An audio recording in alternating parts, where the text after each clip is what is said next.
So thanks for joining us for another extra time. Welcome to students, staff and partner schools of LLS and the Steven Gerrard Academy.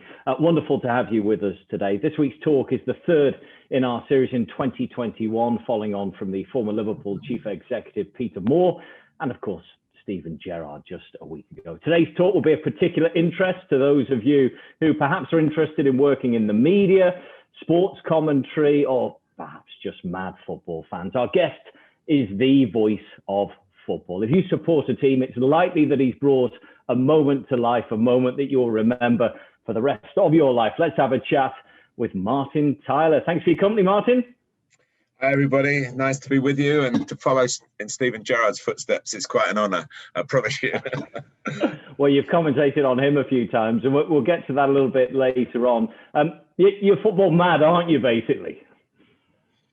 Yes, I'm not quite sure how it happened. Every now and then, and we've all had a bit of reflection time, haven't we, sadly, over the last year or so.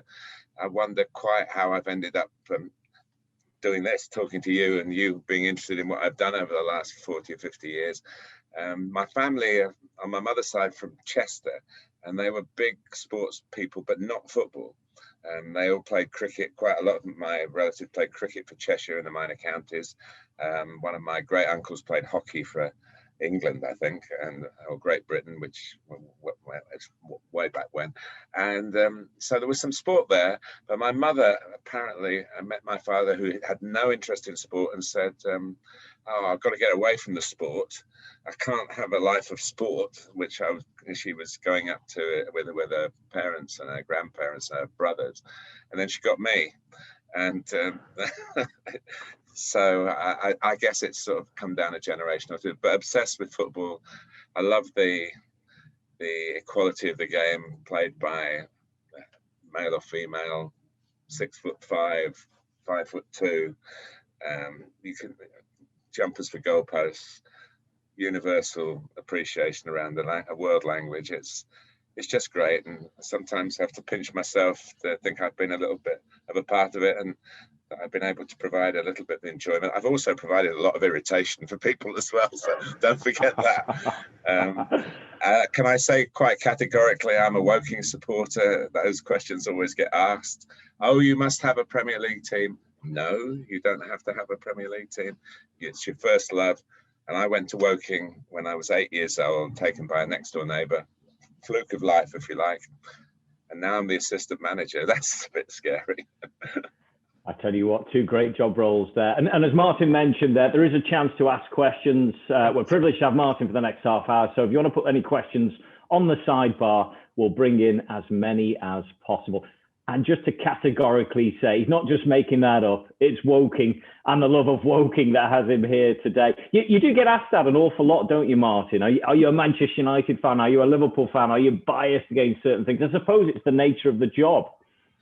I think it was always like that. I remember Gerald Sinstadt telling me when he was the commentator at Granada Television and covered a lot of Liverpool games and Manchester United games, and that he had a complaint, but this was by a post, of course, not the post on social media, by the actual post through the Royal Mail, saying that it was one game where he had called, let's say it was Liverpool-Everton, he'd called all the Liverpool players by their Christian name and surname, and the Everton players just by their surnames, and therefore he must be biased. And of course, it probably wasn't even true, but it was some observation. So we're part of I'm not on social media. I think if I was maybe even 5, certainly 10 years younger, of course I would be. But I don't have the technology in terms of skills. I don't have the time. And I don't want to be influenced by WhatsApp pressure groups of a certain section of society. I'm sure everybody who I'm speaking to today is on social media. So I've got nothing against it. It has a part to play.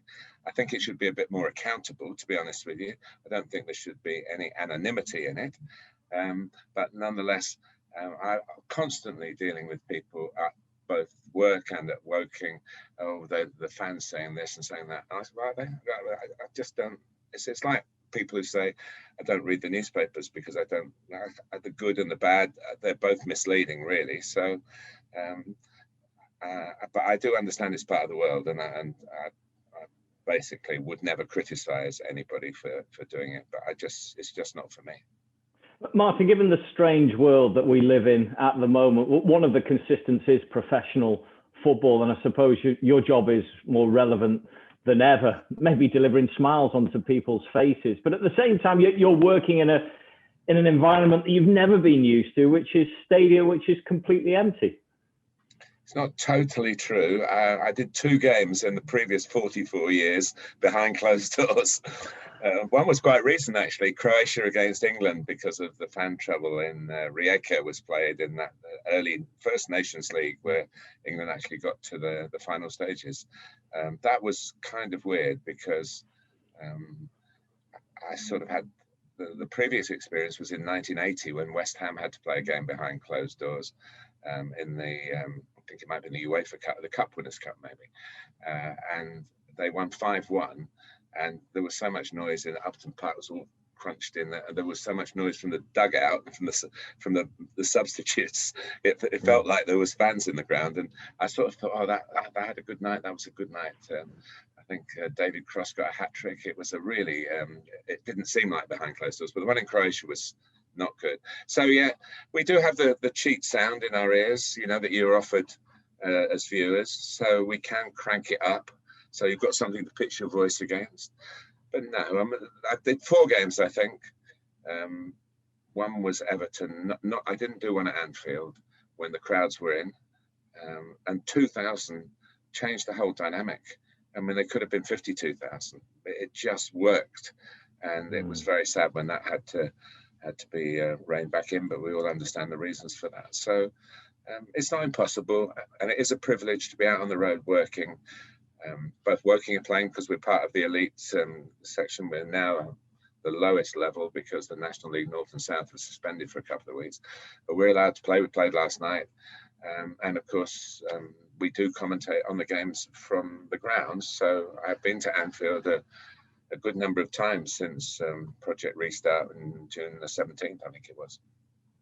We should say Martin's on a bit of a high this morning, Woking 2-0 down last night and then draw 2-2 at the end. And very briefly, you've got the record books out. You can see from behind Martin the amount of research he does. This is my Woking reference.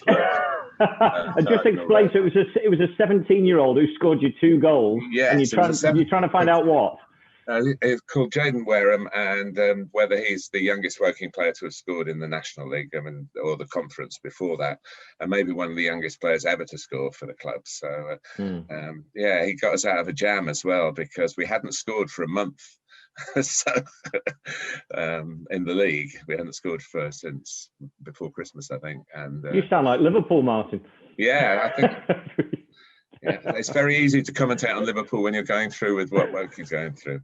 That's another story. Liverpool. One thing I must tell you about Liverpool, and I said this quite unequivocally, and you can see there would have been quotes recorded. Before the big stand was built, the new big stand, the commentary position at Anfield was the best in the world. It was just the right angle. It was intimate enough. It was far away enough, and you were in an iconic stadium.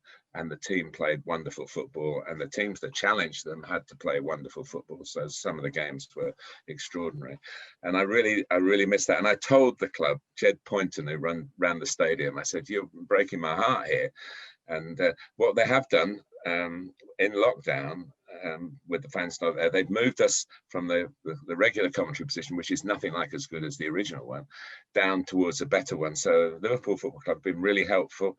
So we're actually commentating at the moment in a position which makes me, in a tiny way, feel that I'm glad the fans aren't there, because I wouldn't be allowed to be commentating there if the fans were in.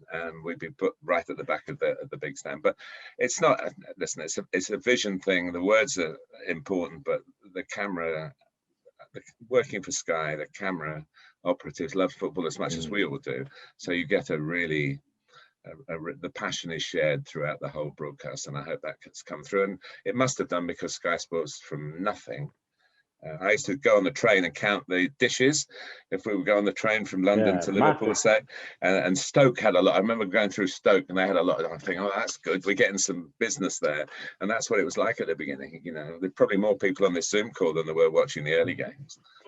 Right. Well, let's talk perhaps about, and there will be several students watching who are thinking, is there a career in broadcasting, in media? You were a wannabe footballer, weren't you, Martin? Yeah. It didn't quite work out that way.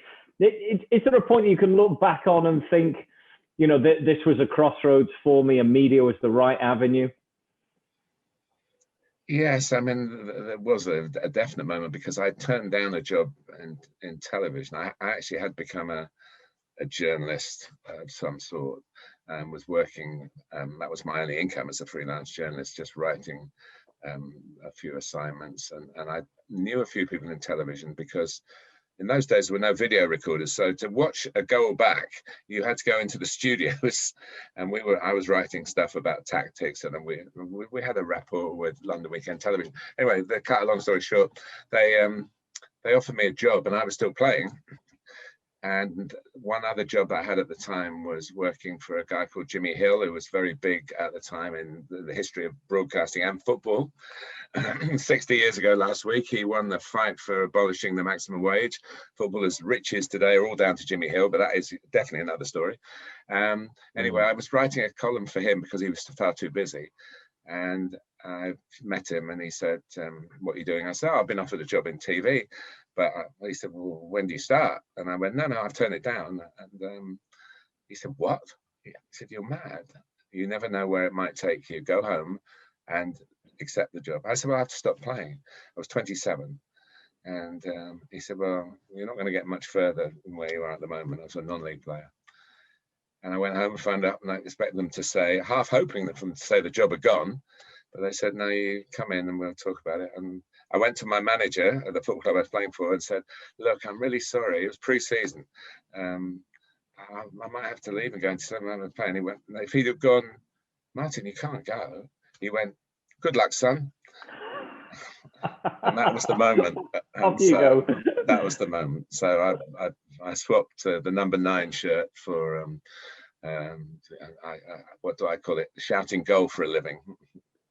You have to be absolutely obsessed, don't you, with the game. You have to be studious, enthusiastic. A question that's come in here, how much homework do you have to do before a game? Well, I think you only have to look behind you to maybe answer that. The simple answer is, how long have I got? I mean, the last batch of games I did for Sky, I did 4 games in 4 days.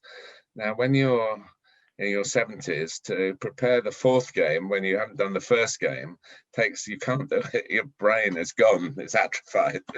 So I had pretty much like 10 hours between each of those games, and most of the prep I did for those games was in that period. But now I haven't done a Sky game since what turned out to be the last Frank Lampard league game in charge of Chelsea at Leicester. And I've now got Arsenal Man United on Saturday and West Ham Liverpool on Sunday. So now these games, but I can't go too far ahead of it. West Ham and Arsenal played last night, so I can do some stuff on that. That's done now.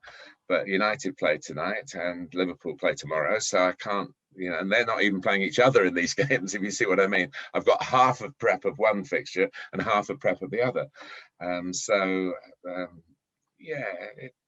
Whatever time you've got, you use, and it can be 2 weeks, so it can be, as I say, 4 or 5 hours. And when you do World Cups, you're just going from game to game to game, and you have to cut your cloth. But hopefully the games are good, and then everybody thinks the commentary is okay. If the games are good, you can do a great commentary on a bad game and everybody thinks you're rubbish. That's the way it is, because the football, and we can't influence that. Much as I would have liked to 50 years ago be influencing Premier League games or First Division games, that never happened. So all I can do is watch and hope that they entertain. And I think the footballers are doing brilliantly in this awful situation we find ourselves in.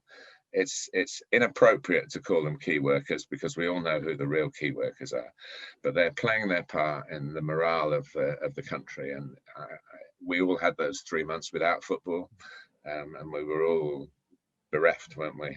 So, well done to the government for supporting the football and what the power it can have, and for the authorities in football and the doctors, the medical people in football, to get the games on. And for me to chug up to Anfield and back is no hardship, although it is kind of strange. The only thing that's good about it, guys, is that there's no traffic when you leave.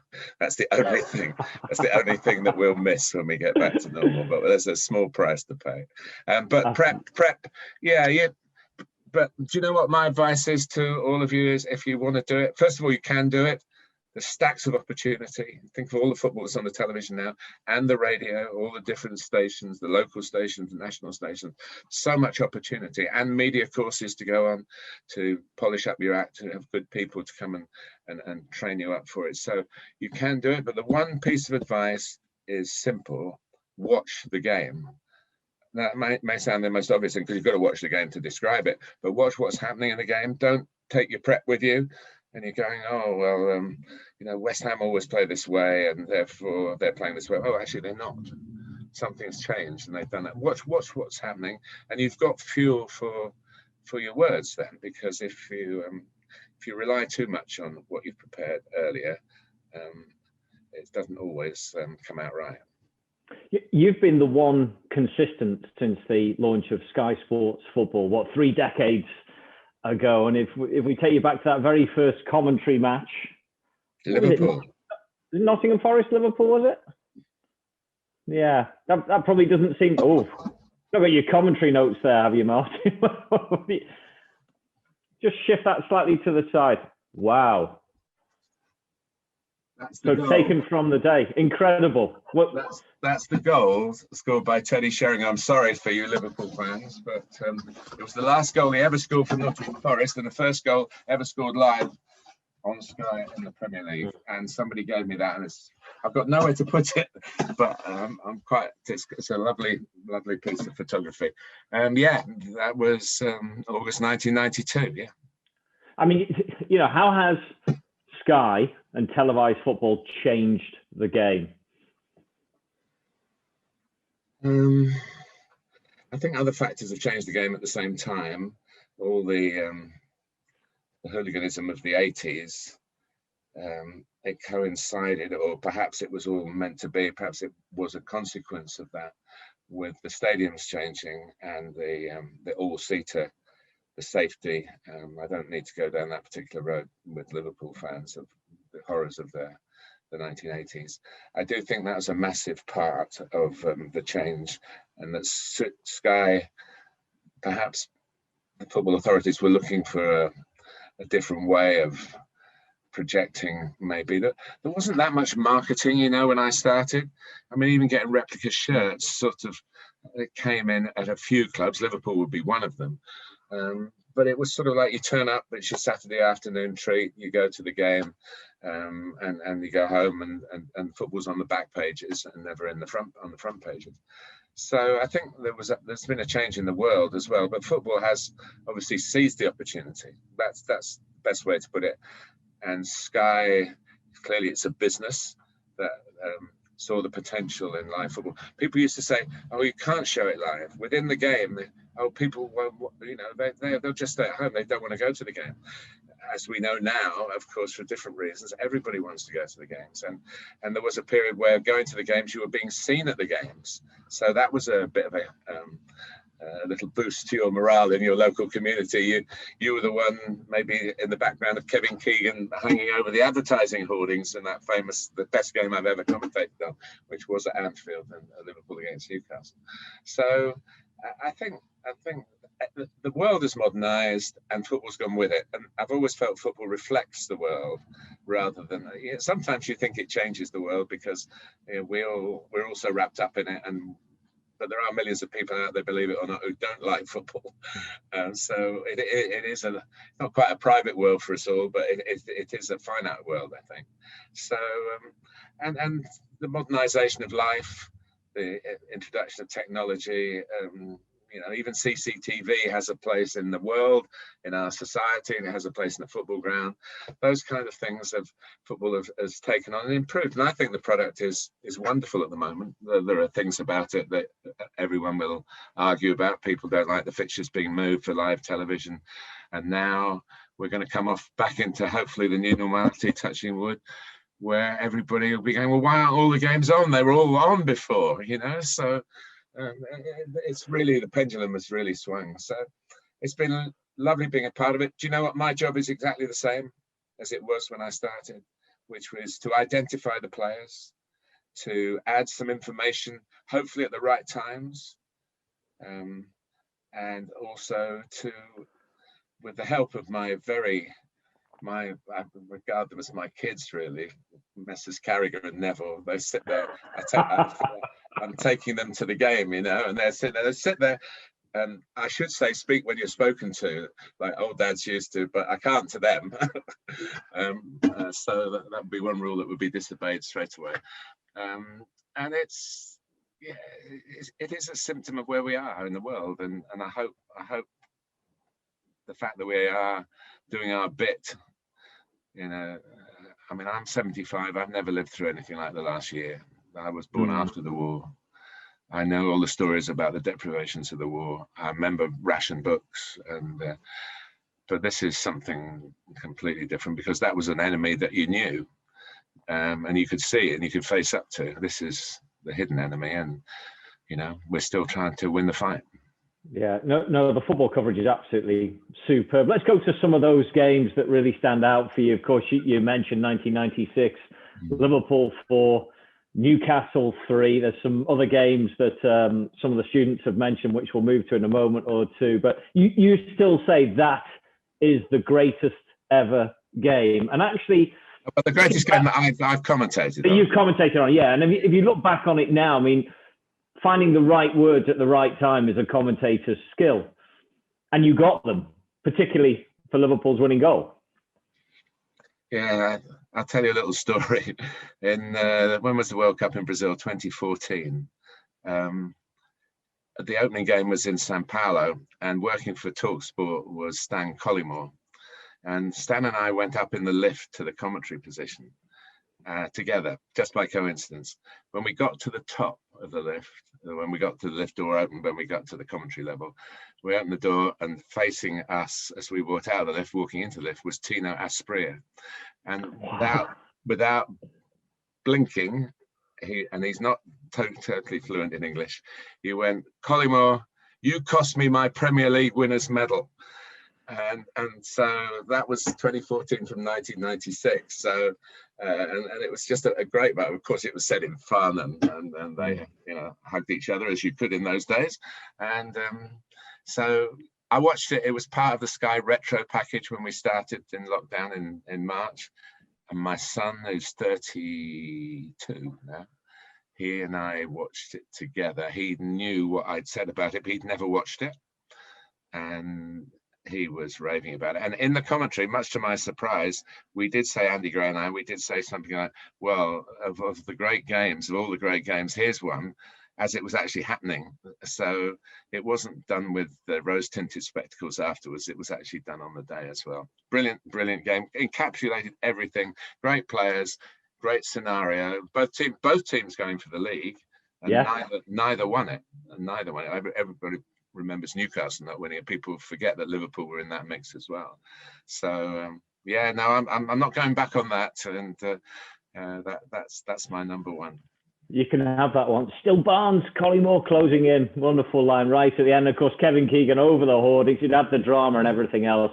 If I was to let you guess which other game some of the students are picking out, and given maybe the generation is slightly younger, which do you think will come second in the list of Premier League commentaries? Well, it could be Manchester City 3, Queen's Park Rangers 2. You've got it, Aguero. Talk us through.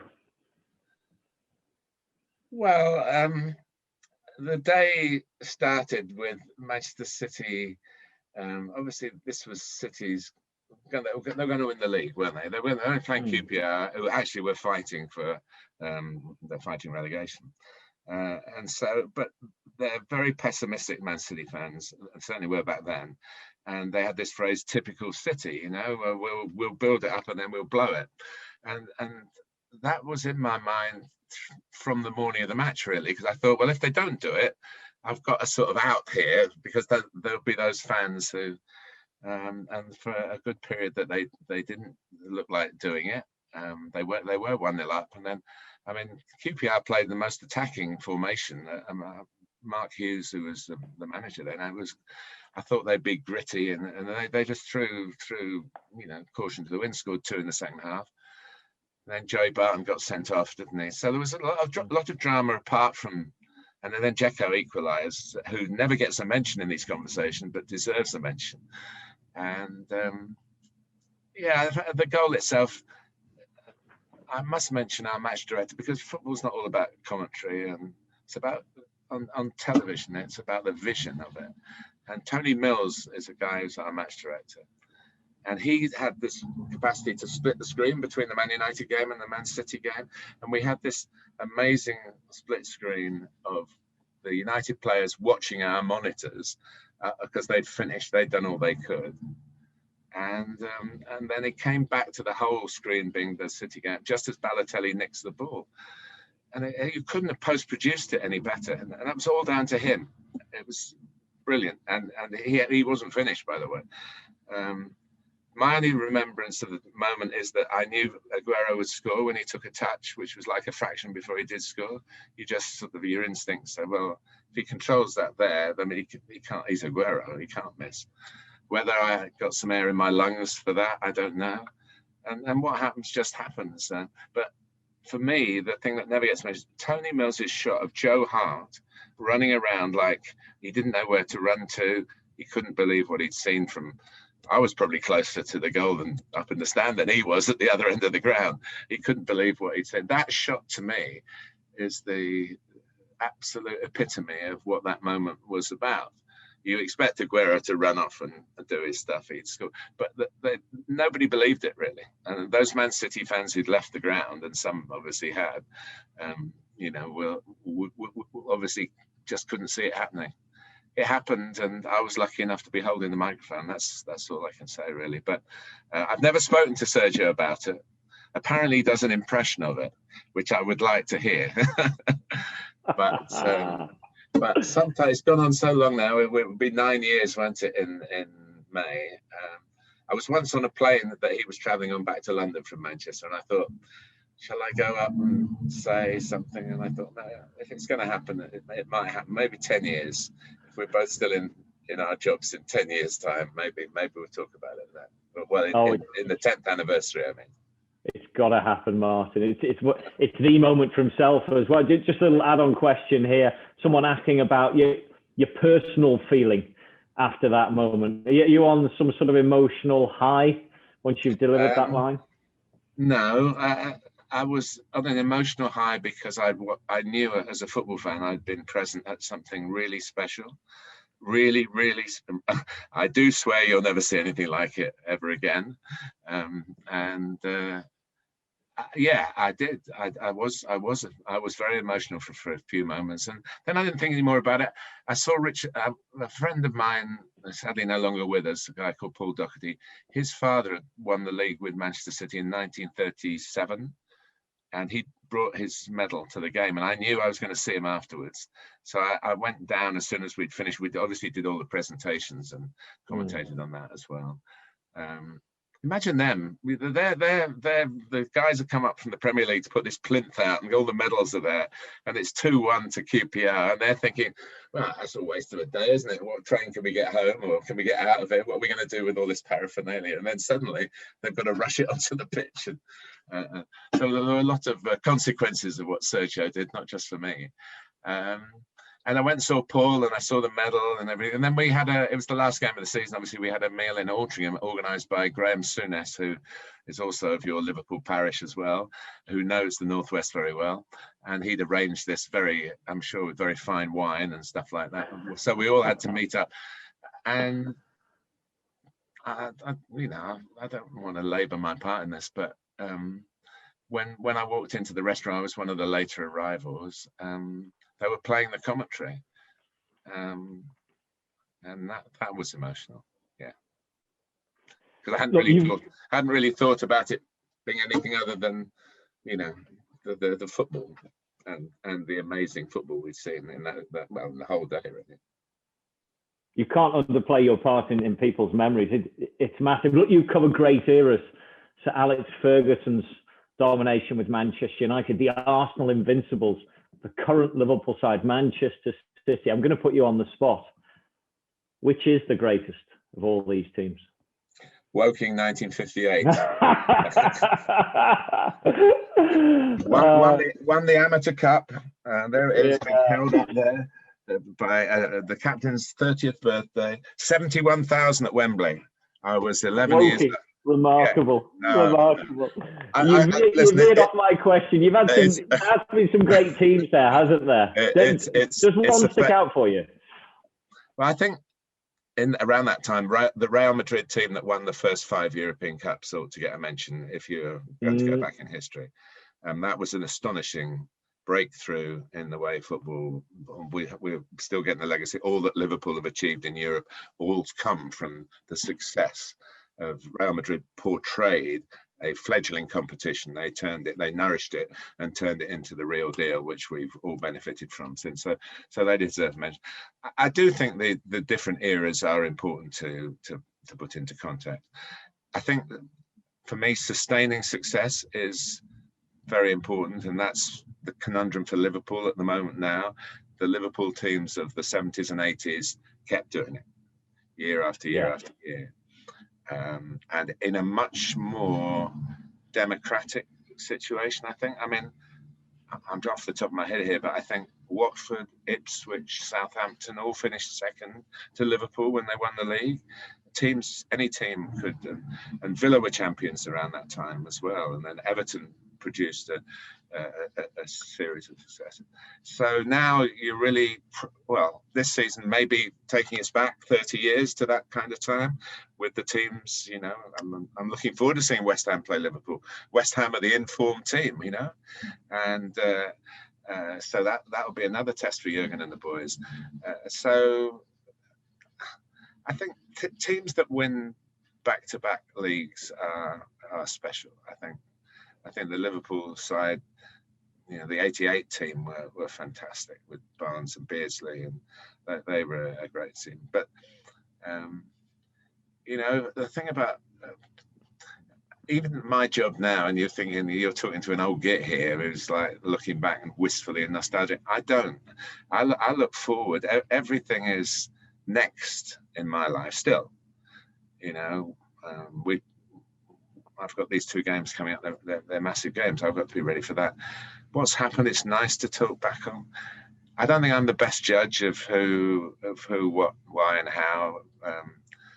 I love the England World Cup winning team of 1966. I was privileged to make a documentary for Sky on the 50th anniversary. It was just an amazing experience to walk around Wembley and talk about those heroes of mine. And I see Jeff Hurst from time to time, and we have quite nice conversations about almost the things we're talking about here and how football going and everything. And I always go, and he obviously, we part, and I always go, "You're still my hero." And he goes, "I can't say what he says with, I don't know all of you here to give you an expletive, but you can imagine what he says to that." But that I think that it's happened, and that we talk about it as testimony to everybody. People ask me about commentators, and I'm full of admiration for every commentator who does the job, because I know how difficult it is. It can be. It's a privilege, but it's also the problems come with it. And so I'm full of admiration. There's a lot of good young commentators coming through. And to be specific to you guys, there's a real opportunity out there to do. The real opportunity to follow in my footsteps sounds a bit grand, but you know what I mean. If you think that that's the way to go, don't think you can't do it. I promise you can do it. I'm living proof of it. My dad was a shopkeeper.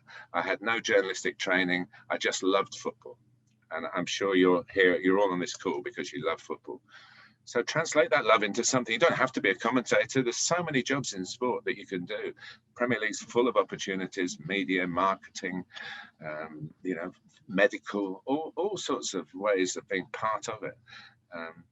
If you want it, you'll get it. But you have to want it. You have to want it. You have to be determined.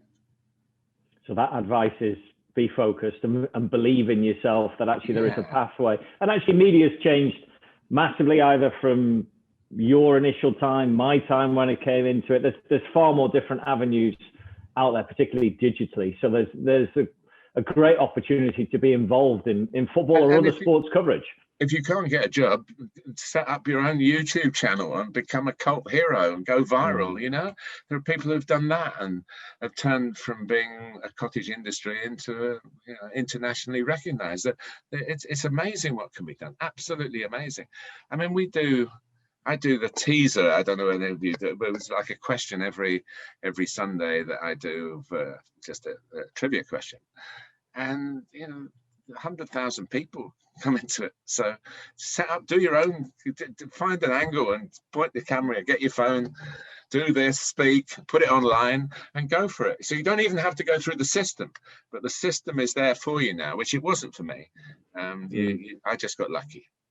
If there's any budding commentators out there who perhaps might want to throw a little bit of commentary, we'll be cheeky and maybe send it to Martin. And Please. It's not, you're not being cheeky. If I can help, if there's anybody on this call who thinks that I can help in any way, but that will be the first piece of advice. Check how much you want it, because there are sacrifices. You're probably saying you're not going to have any weekends with your loved ones for the rest of your working life.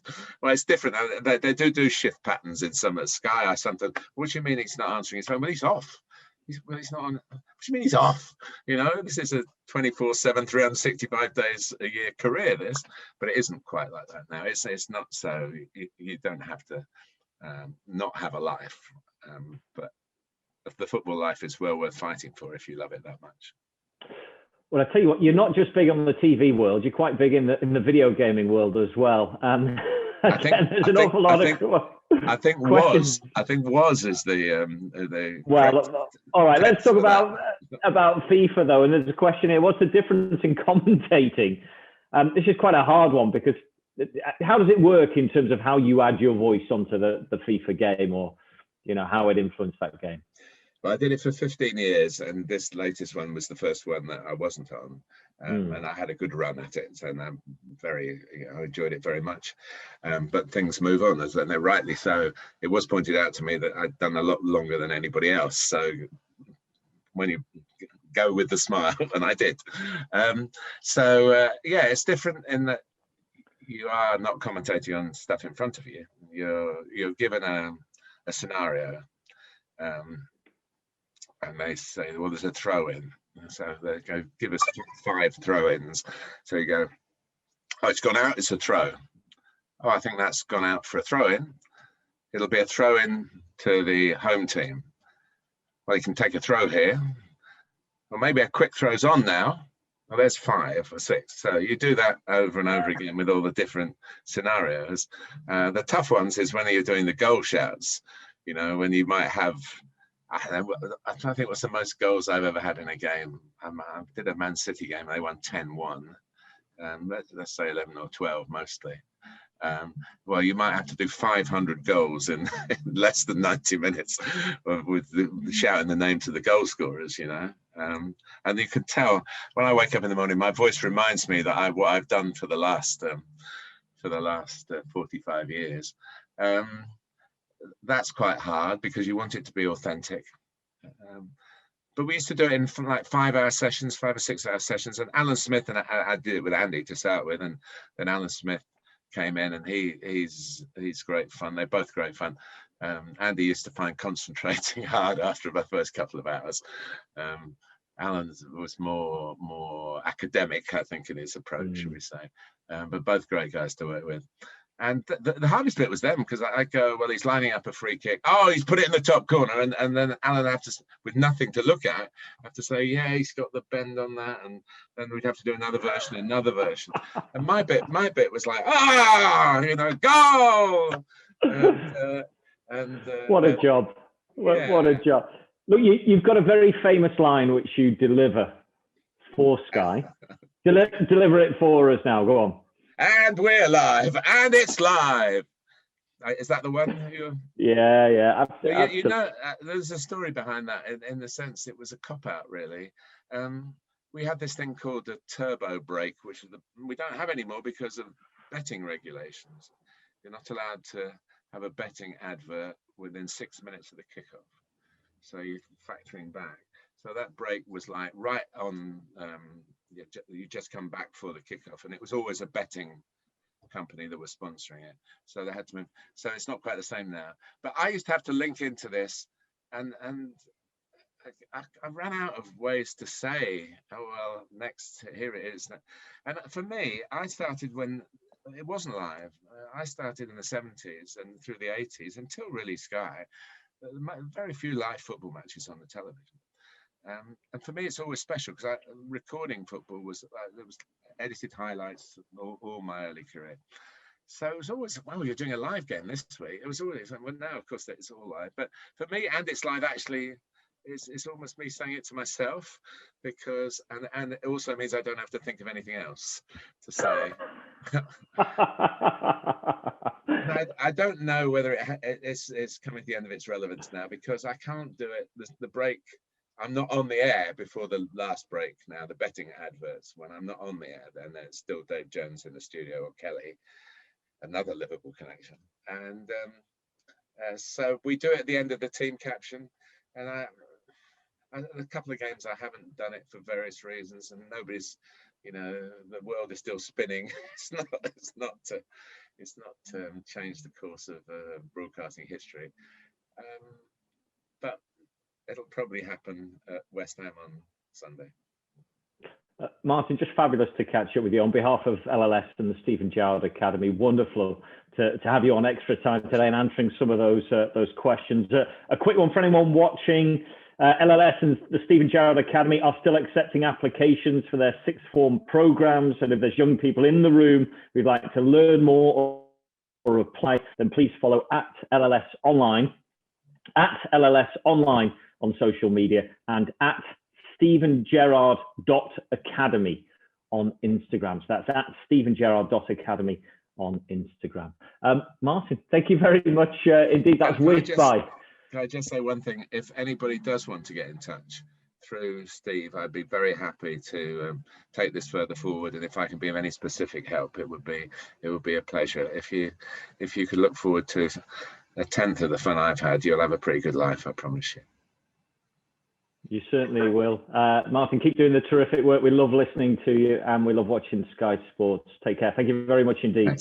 Thanks once again, from all of us at LLS and the Stephen Gerrard Academy, brilliant to bring you another guest speaker who's really opened the doors on a tremendous career. Peter Moore, Stephen Gerrard, Martin Tyler. We'll have plenty more in the coming weeks. See you then. Goodbye.